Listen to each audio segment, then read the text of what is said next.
প্রিয় শিক্ষার্থী আসসালামু আলাইকুম। পলিটেকনিক সিরিজের ম্যাথমেটিক্স 1 ক্লাসে তোমাদের স্বাগতম। আজকে ম্যাট্রিক্স চ্যাপ্টার অর্থাৎ চ্যাপ্টার 2 এটা নিয়ে আলোচনা করব। এবার আমরা দেখব ম্যাট্রিক্স ও নির্ণায়কের মধ্যে যে পার্থক্য রয়েছে সেই আসলে পার্থক্যটা কি, বেসিক যে পার্থক্য সেই পার্থক্যগুলো দেখব।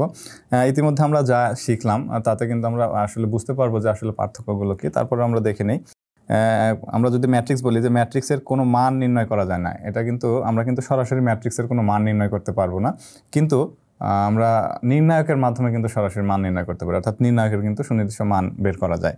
এবং দ্বিতীয় পয়েন্ট যদি আমি দেখি, প্রথম পয়েন্টে দেখলাম এটা কিন্তু আমাদের অনেক সময় অতি সংক্ষিপ্ত প্রশ্ন হিসেবেও আসে। আচ্ছা, ম্যাট্রিক্সের সারি ও কলাম সংখ্যা সমান হতেও পারে, আবার নাও হতে পারে।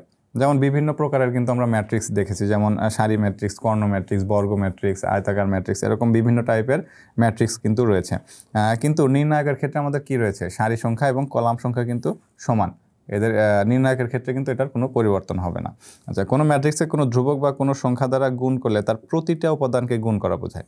আচ্ছা, একটা ম্যাট্রিক্সকে যদি আমি গুণ করি, যেমন এরকম যদি হয় এ বি সি ডি, এরকম একটা ম্যাট্রিক্স রয়েছে, এটাকে সাপোজ আমি এম দ্বারা গুণ করব, তাহলে সেই ম্যাট্রিক্সে গুণ করা মানে বোঝাবে A M, B M, C M, D M, এভাবে প্রতিটা উপাদানকে গুণ করা বোঝাবে। কিন্তু এটা যদি নির্ণায়ক হতো, তাহলে নির্ণায়কের ক্ষেত্রে যে কোনো একটা সারি বা যে কোনো একটা কলামকে গুণ করা বোঝাতো। সেটা এখানে বলা আছে যে কোনো নির্ণায়কের কোনো ধ্রুবক বা সংখ্যা দ্বারা গুণ করলে তার যে কোনো একটি সারি অথবা যে কোনো একটি কলামের উপাদানকে ওই ধ্রুবক সংখ্যা দ্বারা গুণ করা বোঝায়। আবার ম্যাট্রিক্সের সারি ও কলাম পরস্পর বিনিময় করা যায়। ম্যাট্রিক্সের সারি এবং কলাম পরস্পর বিনিময় করা যায়। নির্ণায়কের সারিকে কলামে বা কলামকে সারিতে পরিণত করা যায় না। এটা একটা উদাহরণ। 5 নম্বর পয়েন্টে আমরা দেখি যে সহজ সমীকরণকে ম্যাট্রিক্সের সাহায্যে প্রকাশ করা এখানে হবে যায় না। ম্যাট্রিক্সের সাহায্যে প্রকাশ করা যায় না, কিন্তু নির্ণায়কের সাহায্যে প্রকাশ করা যায়। তো এই ছিল মোটামুটি বেসিক পার্থক্য ম্যাট্রিক্স এবং নির্ণায়কের মধ্যে। এখানে আরও পার্থক্য তুমি উল্লেখ করতে পারো, যেমন একটা উদাহরণ দিয়ে দিতে পারো যে এটা হচ্ছে ম্যাট্রিক্স, এটা নির্ণায়ক। এরকম 3-4টা বা 4-5টা উদাহরণ বা পয়েন্ট লিখে দিলে কিন্তু আমরা 2 মার্ক খুব সহজে পেয়ে যাব। অর্থাৎ ম্যাট্রিক্স এবং নির্ণায়কের পার্থক্য কিন্তু এখানে আমরা খুব সহজেই বুঝতে পারবো। এবার আমরা দেখব ম্যাট্রিক্সের যোগ বিয়োগ গুণ আসলে কি, বা ম্যাট্রিক্স কীভাবে যোগ করতে হয়, কীভাবে গুণ করতে হয়, সেই বিষয়টা আমরা দেখব। প্রথমে ম্যাট্রিক্সের যোগ। ওকে, দুইটা ম্যাট্রিক্স আমরা কীভাবে যোগ করব, যোগ করা তো আমরা নর্মালি জানি। যদি আমি এ একটা ম্যাট্রিক্স থাকে এরকম, এই একটা ম্যাট্রিক্স, এবং বি আর একটা ম্যাট্রিক্স দেওয়া আছে এরকম এক্স ওয়াই 1 2 সাপোজ এরকম দেওয়া আছে, দুইটা ম্যাট্রিক্স দেওয়া আছে এবং বলা থাকলো যে এ প্লাস বি নির্ণয় করো। তার মানে এ ম্যাট্রিক্স এবং বি ম্যাট্রিক্সকে আমরা যোগ করতে হবে।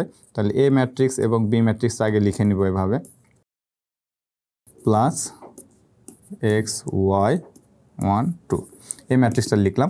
এবার যোগ করা মানে বুঝবো যে এর প্রতিটা উপাদানের সাথে এর প্রতিটা উপাদানের যোগ। যেমন এর সাথে এক্স এর যোগ, তাহলে এ প্লাস এক্স।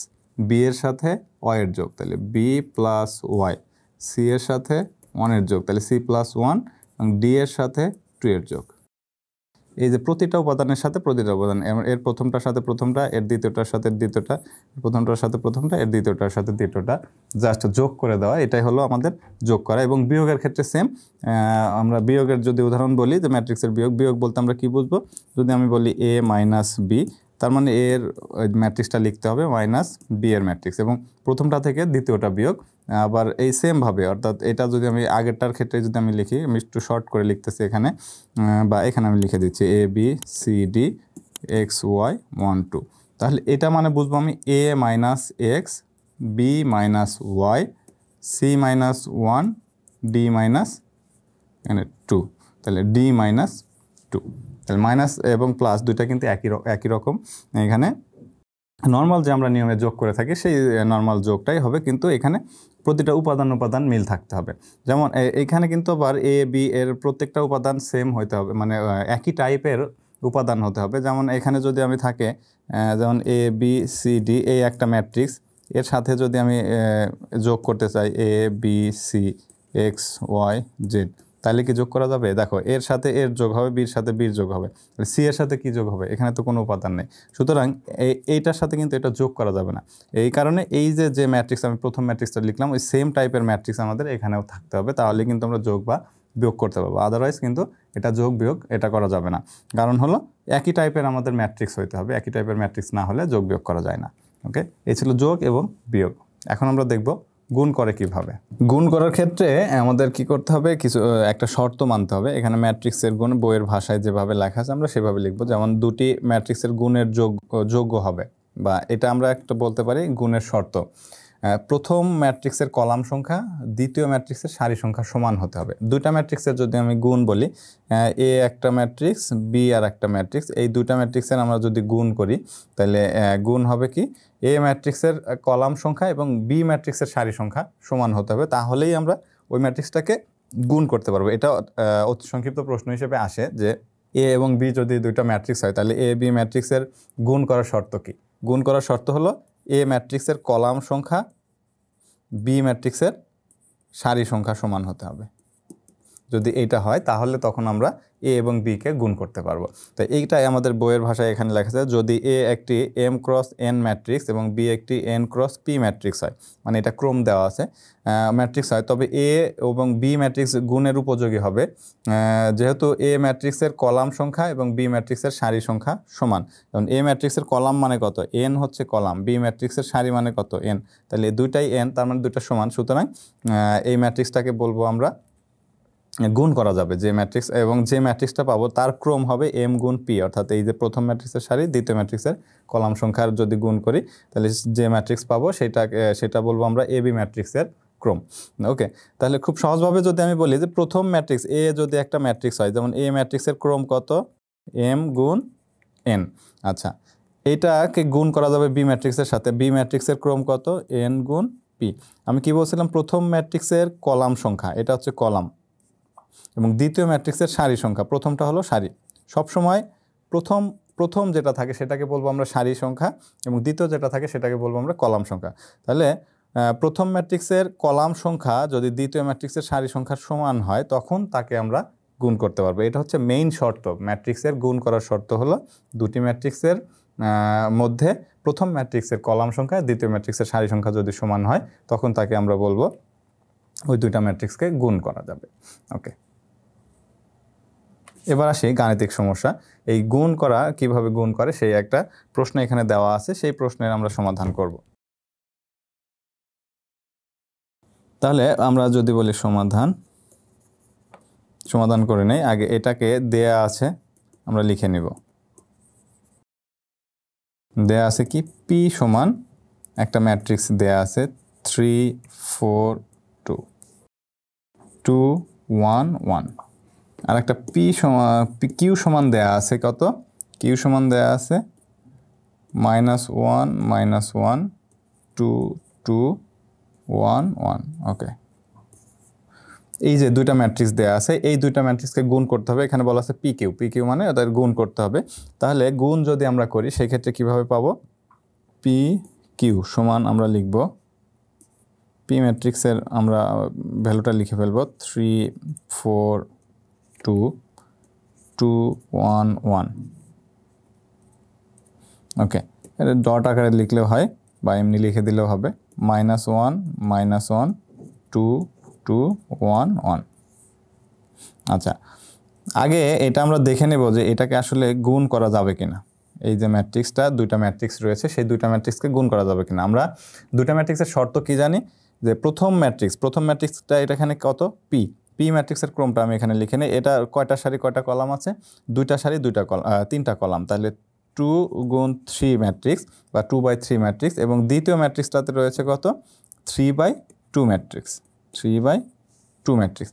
তাহলে আমরা শর্তটা কি জানি, প্রথম ম্যাট্রিক্সের কলাম সংখ্যা, প্রথম ম্যাট্রিক্সের কলাম সংখ্যা কত আছে এখানে, প্রথম ম্যাট্রিক্সের কলাম হলো, এটা হচ্ছে কলাম, তাহলে কলামটা হলো 3, দ্বিতীয় ম্যাট্রিক্সের সারি কত আছে 3, তাহলে দুইটা যেহেতু সমান সুতরাং এই দুইটা ম্যাট্রিক্সকে আমরা গুণ করতে পারবো। এখন এটা যদি উল্টোভাবে থাকতো তাহলে কিন্তু হতো না, সেক্ষেত্রে কিন্তু আমরা গুণ করতে পারতাম না। যেমন এই দ্বিতীয় ম্যাট্রিক্সটাও যদি 2 গুণ 3 আকারের হতো, 2 গুণ 3 মানে কি, দ্বিতীয় ম্যাট্রিক্সের সারি সংখ্যা 2, তাহলে প্রথম ম্যাট্রিক্সের কলাম সংখ্যা 3, দুইটা সমান হলো না, তো সুতরাং সেই ক্ষেত্রে কিন্তু আমরা গুণ করতে পারতাম না। এখানে যেহেতু আমাদের প্রথম ম্যাট্রিক্সের কলাম সংখ্যা এবং দ্বিতীয় ম্যাট্রিক্সের সারি সংখ্যা সমান, সুতরাং এই দুইটা ম্যাট্রিক্সকে আমরা কিন্তু গুণ করতে পারবো। আচ্ছা, এবার আমরা দেখে নিই যে কীভাবে আসলে গুণ করব, সেই গুণটা দেখে নেব। পি কিউ সমান আমরা কি পাবো, আমাদের গুণের শর্ত হলো কি, এই যে প্রথম যে ম্যাট্রিক্সটা রয়েছে সেই ম্যাট্রিক্সের আমরা সবসময় সারি বরাবর গুণ করব।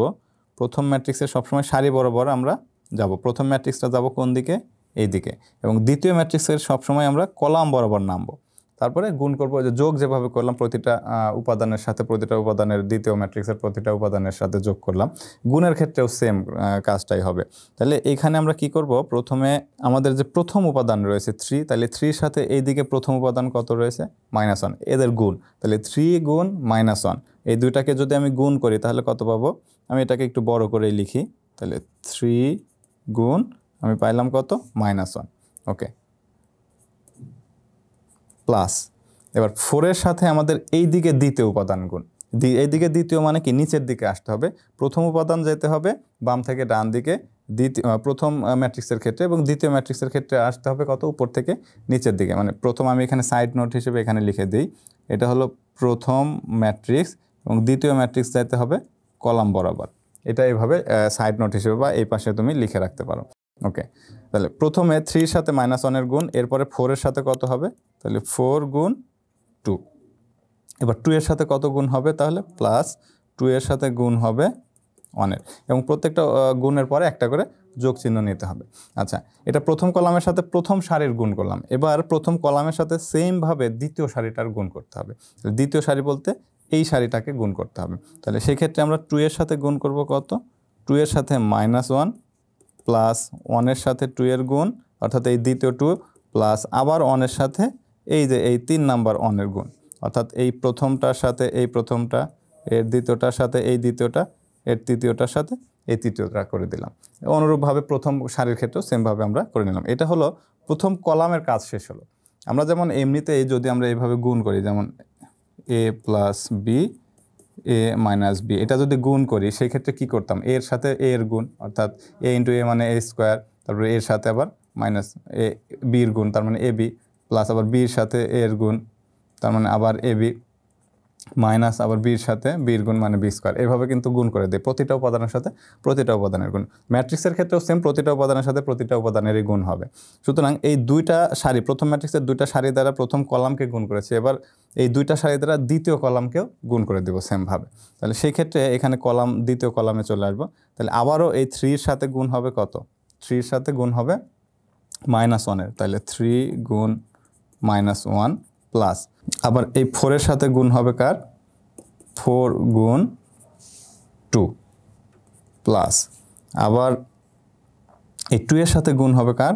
1-এর, তাহলে 2 গুণ 1। আচ্ছা, এইভাবে পরীক্ষার খাতায় কিন্তু এইভাবে দাগ দেওয়া যাবে না, এটা আমি বোঝানোর জন্য এইভাবে দাগ দিচ্ছি। তাহলে প্রথম সারির কাজ আমাদের শেষ, দ্বিতীয় কলামের সাথে গুণ, আবার দ্বিতীয় সারির গুণ করতে হবে সেমভাবে। তাহলে এই 2-এর গুণ হবে আবার এই 1-এর সাথে, -1-এর সাথে, তাহলে 2 গুণ -1 প্লাস আবার এই যে 1-এর গুণ হবে কত? 1-এর গুণ হবে এই 2-এর সাথে। আচ্ছা, এটার কালারটা আমি একটু চেঞ্জ করে দেই তাহলে ভালো হয়। তাহলে এই 2-এর গুণ করলাম এটার সাথে, এই 2-এর গুণ করলাম 1-এর সাথে, গুণ করলাম এটার সাথে, এবার এই 1-এর গুণ হবে এই 1-এর সাথে। তাহলে এখানে আমি 1-এর সাথে প্রথম গুণ করে দিলাম 2-এর সাথে, প্লাস এই 1-এর সাথে গুণ হবে এই 1। তাহলে এই গুণের কাজটা আমাদের শেষ হয়ে গেল। তাহলে প্রথম কাজ কি হবে? প্রথম ম্যাট্রিক্সের সারি বরাবর আমরা গুণ করব এবং দ্বিতীয় ম্যাট্রিক্সের কলাম বরাবর গুণ করব। তাহলে এইখানে যদি আমি সেমভাবে গুণ করি, এই জিনিসটাকে এখানে যদিও দেখতে কেমন লাগতেছে, কিন্তু গুণ করার ক্ষেত্রে তোমরা এইভাবে আলাদা আলাদাভাবে রাফ করে নিয়ে করতে পারো, যে কোনটার সাথে কোনটার তুমি গুণ করে নেবে সেটা আগেই দাগ দিয়ে নিতে পারো। যেমন আমি এগুলা মুছে দিই, এবার মুছে দিয়ে যদি আমি আবারও যদি হিসেব করি সেক্ষেত্রে দেখো, আমরা সবসময় কি করব? প্রথম ম্যাট্রিক্সের সারি বরাবর এবং দ্বিতীয় ম্যাট্রিক্সের কলাম বরাবর হিসাব করব। আচ্ছা, দ্বিতীয় ম্যাট্রিক্সে এখানে ছিল কত আমাদের? -1। ওকে, দ্বিতীয় ম্যাট্রিক্সের কলাম বরাবর হিসাব করব। আমরা কিভাবে হিসাব করলাম আমি আবারও দেখাচ্ছি। প্রথম কাজ হবে প্রথম ম্যাট্রিক্সের প্রথম সারির প্রথম উপাদান গুণ হবে দ্বিতীয় ম্যাট্রিক্সের প্রথম সারির প্রথম উপাদানের সাথে। এটার প্রথমে, এটার দ্বিতীয়, এটার দ্বিতীয়, এইটার তৃতীয়, এটার তৃতীয় নাম্বারের সাথে গুণ হয়ে গেছে, এবং সেটা পেলাম কিন্তু এটা। এবার এই যে পরবর্তী যে সারি রয়েছে, অর্থাৎ দ্বিতীয় নাম্বার সারি থেকেও সেমভাবে গুণ করতে হবে। এটাকে অন্য কালার দিয়ে আমি গুণ করে দিচ্ছি। তাহলে এই 2-এর সাথে গুণ হবে আবার কত? এই -1-এর এই যে 2 এর সাথে -1 গুণ, এই 1 এর গুণ হবে আবার 2 এর সাথে, সেটা গুণ করে দিয়েছি, প্লাস এই 1 এর গুণ হবে আবার এই 1 এর সাথে, তাহলে সেটাও গুণ করে এখানে পেলাম। আচ্ছা, তাহলে প্রথম ম্যাট্রিক্সের প্রতিটা উপাদানের সাথে কিন্তু দ্বিতীয় ম্যাট্রিক্সের প্রথম কলামের গুণ করা শেষ। এবার দ্বিতীয় কলামের সাথে গুণ করতে হবে, দ্বিতীয় ম্যাট্রিক্সের দ্বিতীয় কলামের সাথে গুণ করতে হবে। সেমভাবে আমরা যদি গুণ করি এবং এখানে আমরা কালারটা আরও চেঞ্জ করে দিব। এবার দ্বিতীয় কলামের ক্ষেত্রে আসবে এই প্রথম উপাদান এখানে গুণ হবে, এটার দ্বিতীয় উপাদান এই দ্বিতীয় উপাদানের সাথে গুণ হবে, এটার তৃতীয় উপাদান এই তৃতীয় উপাদানের সাথে গুণ হবে। আবার সেমভাবে যদি আমি বলি তাহলে প্রথম সারির কাজ শেষ। এবার দ্বিতীয় সারির ক্ষেত্রে আসবে কত, দ্বিতীয় সারির ক্ষেত্রে এই যে প্রথম উপাদান, এটার প্রথম উপাদান, এটার দ্বিতীয় উপাদান, এটার দ্বিতীয় উপাদান, এটার 3 নম্বর উপাদান, এটার 3 নম্বর উপাদান, এইভাবে এই যে 4 নাম্বার যে উপাদানটা আমরা পাবো এখানে, সেটা কিন্তু এইভাবে গুণ করে পাবো। অর্থাৎ প্রতিটা উপাদানের সাথে প্রতিটা উপাদানেরই কিন্তু গুণ আমরা এখানে পেয়ে যাব। এখন আমাদের এটাকে হিসেব করতে হবে, আমরা হিসেব করে দেখি তারপরে পরবর্তীতে কি পাই। এবং এটাকে যদি আমি এইখানে একটু হিসেব করে লিখতে চাই, তাহলে এটা সমান আমি এখানে পাবো কত, 3 × -1 মানে কত, -3, 4 × 2 মানে পাবো কত, +8, 2 × 1 মানে +2, তারপর দ্বিতীয়টাতে -2 +2 +1, অর্থাৎ 1 × 1 মানে 1। এবার দ্বিতীয় কলামে পাবো কত, -3 +8 +2, এবং এখানে পাবো কত, -2 +2 +1। এটা পেলাম আমি। এই যে ম্যাট্রিক্স রয়েছে সেই ম্যাট্রিক্সটা গুণ করে আমি এটা পেলাম। এখন এটাকে যদি আমি আবার হিসেব করি তাহলে -3 যদি 10 থেকে বাদ দিই, -3 +8 +2 সমান কত পাবো, 7, এবং এখানে পাবো হলো 1, এখানে পাবো 7, এখানে পাবো 1। তাহলে এই ম্যাট্রিক্সের গুণফলটা হবে কত, 7 7 1 1। এই যে আমরা ম্যাট্রিক্স পেলাম, এটা হবে এই ম্যাট্রিক্সের গুণফল, অর্থাৎ PQ সমান হবে 7 7, এর উপাদান হবে 7 7 এবং 1 1। তাহলে এইভাবে আমরা গুণটা করে নিব। এবং এরকম গুণের যে ম্যাথগুলো রয়েছে বইয়েতে, তোমাদের যে সমস্যাগুলো রয়েছে সেই সমস্যাগুলো কিন্তু খুব সহজে এই পদ্ধতি ব্যবহার করে সমাধান করতে পারবে। তাহলে আমাদের প্রথম লক্ষ্য রাখতে হবে কি, যে এই যে দুইটা ম্যাট্রিক্স রয়েছে, এই দুইটা ম্যাট্রিক্সের আগে গুণ করা যাবে কি না সেই শর্তটা আগে দেখতে হবে। গুণ করা যায় কখন, যদি প্রথম ম্যাট্রিক্সের কলাম সংখ্যা এবং দ্বিতীয় ম্যাট্রিক্সের সারি সংখ্যা সমান হয়, তখন তাদেরকে আমরা কি করতে পারবো, গুণ করতে পারবো। এবং গুণ করব কিভাবে, প্রতিটা উপাদানের সাথে প্রতিটা উপাদানের গুণ হবে। ওকে, তাহলে এই ছিল আমাদের গুণফল বের করা। আশা করি তোমরা বুঝতে পেরেছো, এবং কোনো প্রশ্ন থাকলে অবশ্যই কমেন্ট সেকশনে জানাবা। এই ছিল আজকের মতো, ধন্যবাদ সবাইকে।